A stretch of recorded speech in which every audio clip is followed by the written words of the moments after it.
Once upon a time, there were 25 tin soldiers that were in a box.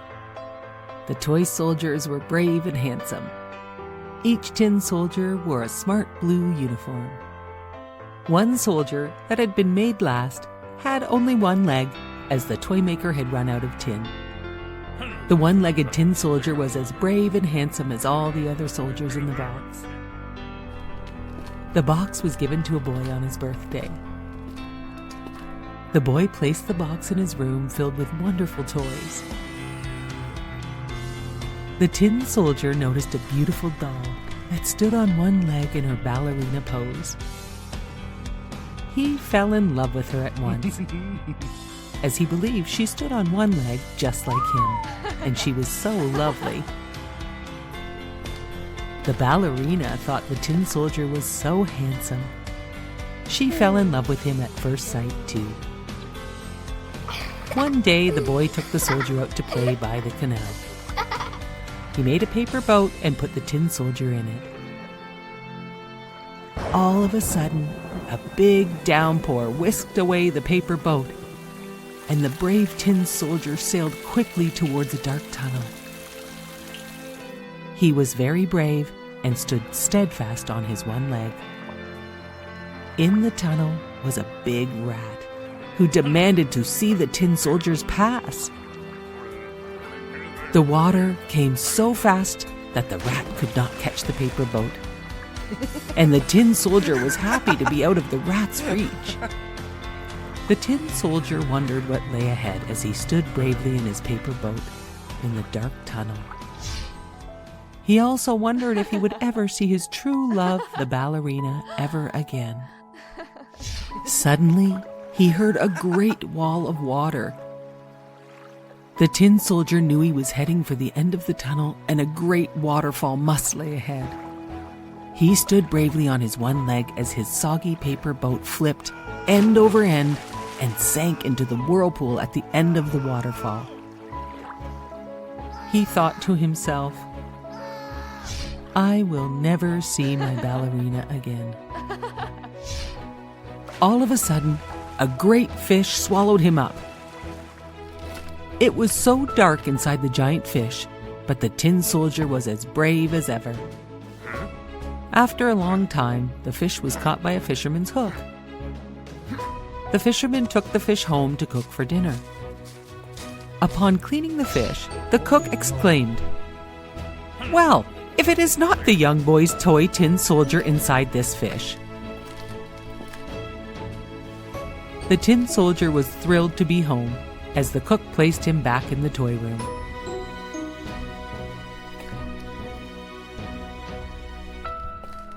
The tin soldier saw his sweet ballerina poised on her one leg across the room.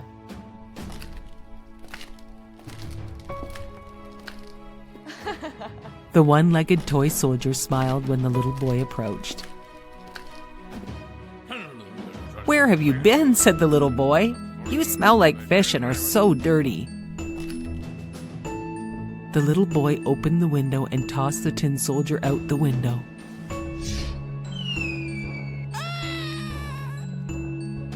The tin soldier remained brave as he landed on a large bed of petunias below the window. The tin soldier was very sad, but he remained brave as he lay among the flowers. Just then, as the boy was playing with the ballerina on the window ledge, a gentle wind knocked the ballerina to the ground below.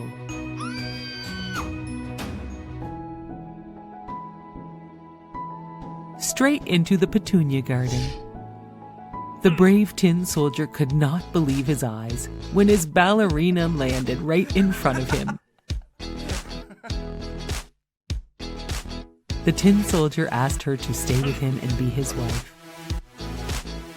"Yes," she exclaimed, "I thought you would never ask." The tin soldier and his ballerina were married in the flower garden below. In the moonlight, she would dance for him among the flower petals. They remained true to each other forever, living in the lovely flower garden as husband and wife.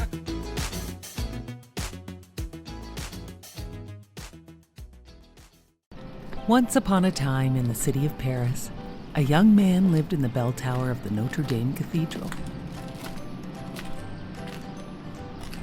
He was strong enough to ring the church bells. He was also very gentle, gentle enough to hold small birds in his hands. His only friends were the gargoyles. They did not mind that he had a hunchback and a face so ugly that his evil, cruel master named him Quasimodo, which means half-formed. Quasimodo knew nothing of the world below him. He only knew what his master told him. His master even taught Quasimodo to think of himself as a monster. Quasimodo wanted to join the crowds below him on the streets of Paris so bad, but his master would never let him leave. Quasimodo spent his days carving small wooden figures, wishing he could see the whole world below. Once a year, Paris celebrated the Festival of Fools. The gargoyles convinced Quasimodo to climb down the tower and attend the festival. Everyone wore masks at the festival, so no one would pay attention to Quasimodo's looks. Quasimodo went to the festival and saw the most beautiful gypsy dancer, Esmeralda.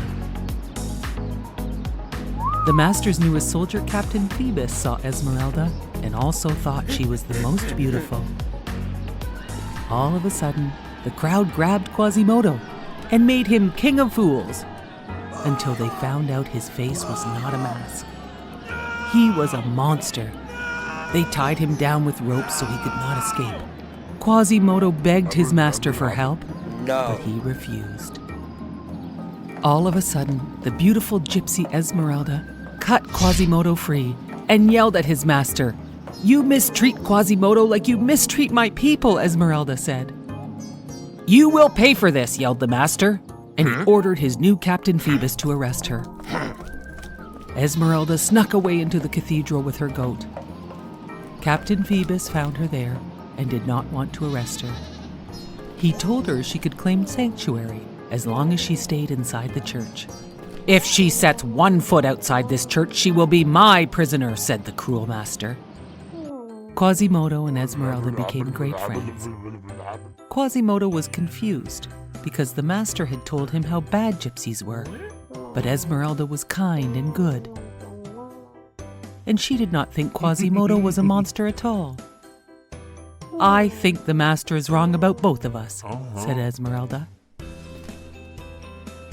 Quasimodo helped her plan her escape. Quasimodo carried Esmeralda and her goat down the church walls to the street one night. She gave Quasimodo a special amulet and said, "Use this if you ever need help. It will show you how to find the Court of Miracles, the secret gypsy hideout." She promised she would visit Quasimodo again and kissed him on the cheek. When Esmeralda returned, she brought Captain Phoebus, who had been badly wounded. "The master attacked us, and Captain Phoebus tried to help. Please help him get well." Quasimodo agreed and hid the captain in the bell tower. The master still wanted to find the gypsies and thought Quasimodo might know where to find them all in their secret hideaway. The master tricked Quasimodo and told him he knew where the secret hideaway was, and he would attack the gypsies at dawn with 1,000 of his soldiers. This was just a trick by the cruel master. Quasimodo and Captain Phoebus decided they must use the special amulet to find Esmeralda and warn her. They secretly made their way to the Court of Miracles, but they had no idea the master and his soldiers were secretly following them. Quasimodo and Captain Phoebus led them to the secret gypsy hiding place. "Take them all away," the cruel master yelled to his soldiers. "No, please," begged Quasimodo. But the master had a heart of stone.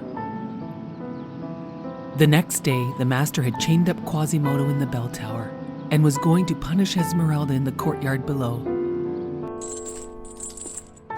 Quasimodo broke his chains and rescued Esmeralda and brought her to safety in the bell tower. The master tried to break into the tower with his soldiers, but the gargoyles beat the master and his men. At At last, the master's evil reign was over. The people of Paris cheered. Hip hip hooray for Quasimodo! Finally, Quasimodo understood he was not a monster at all. But to the people of Paris, he was a great hero. High above the city stood the fine statue of the Happy Prince. He was gilded all over with gold leaf, and his eyes were bright sapphires. A large red ruby was in his sword. "He is as beautiful as a weather vane," said one of the town councillors, who wished to be known for his artistic tastes. One little boy in the city was crying for the moon, and his mother asked him, "Why can't you be like the Happy Prince, who never dreams of crying for anything?" Everyone loved the Happy Prince statue in the city. "He looks like an angel," remarked the children of the school. Their math teacher asked, "How would you know? Have you ever seen an angel?" "Of course," said the children, "in our dreams." One day a lonely swallow landed on the Happy Prince for a rest. He nestled in between the statue's feet to go to sleep. But just as he was about to fall asleep, a large drop of water fell on the swallow. The swallow saw no clouds and could not understand where these drops were coming from. The swallow looked up and saw the statue's eyes were full of teardrops, and that is where the drops were coming from.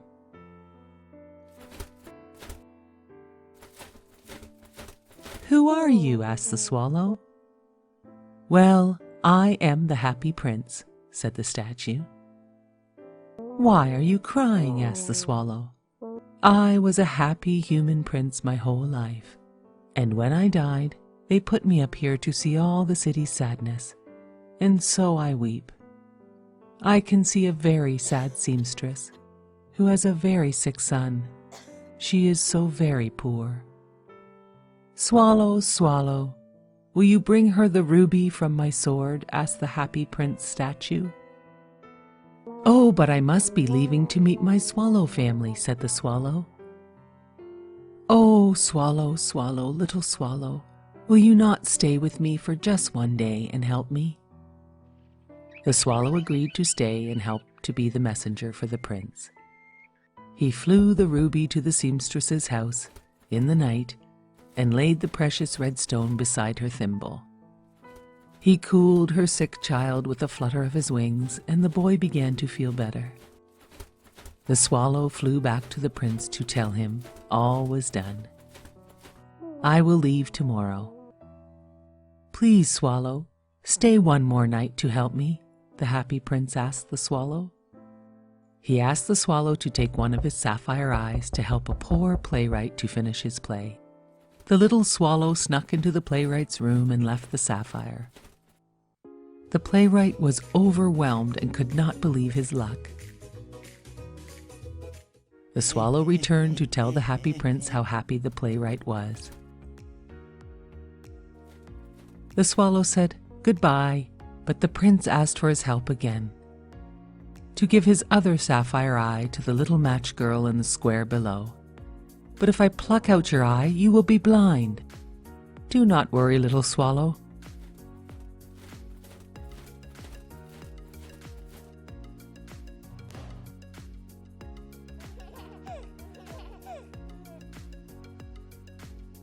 Go and join your family now." But the little swallow insisted on staying forever with the Happy Prince.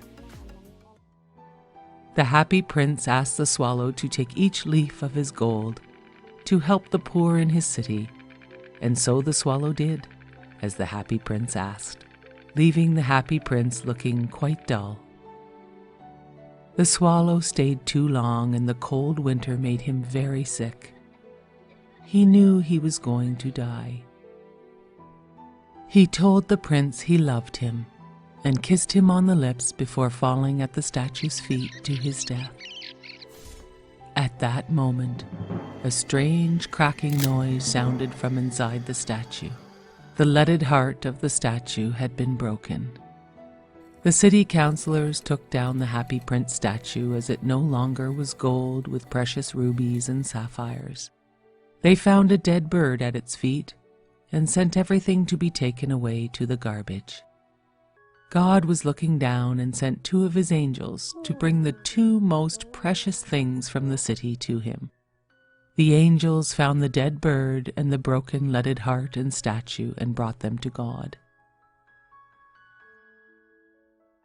God thanked them so much. He brought the little swallow back to life and repaired the statue and his broken heart. And he put them in his Garden of Eden for the little swallow to sing forever and live with his Happy Prince statue. One day, the infant son of research scientists who were working in the jungle wandered off when they were not looking. The small baby boy was found by Bagheera, the very nice Black Panther. Bagheera thought the baby would be safer with the wolves and their baby cubs. Bagheera left the baby for the mother wolf to find.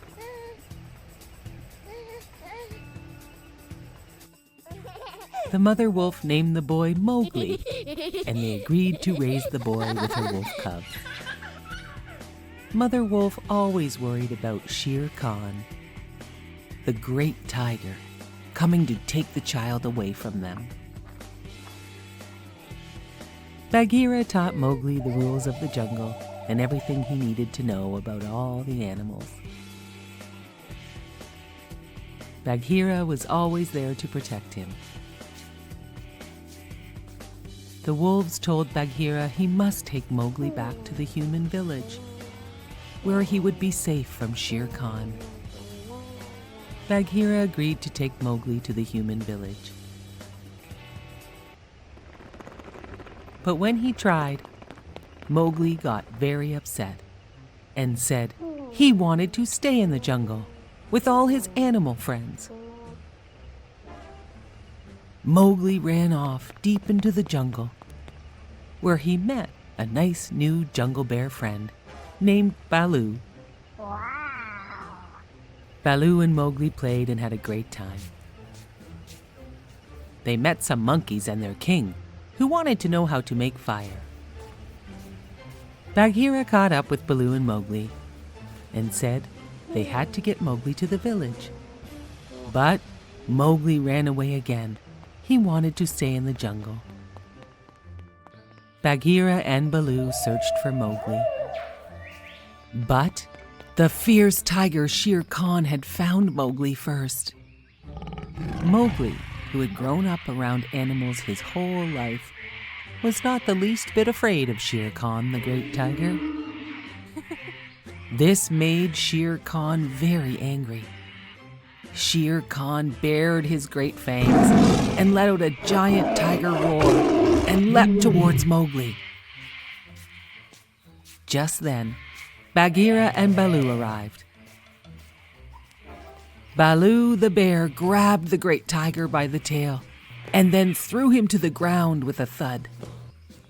Baloo had gotten there just in time to save Mowgli. Shere Khan lashed about trying to reach Baloo, but Baloo hung on tight to his tail. Shere Khan tried to shake Baloo loose and cracked his strong tail like a whip. Suddenly, a big storm rose up, and a huge lightning bolt hit a big tree and started a fire. Mowgli knew right away how to help Baloo with the fight against Shere Khan. Shere Khan was very afraid of fire. Mowgli took a branch that was on fire, and he ran towards the great tiger.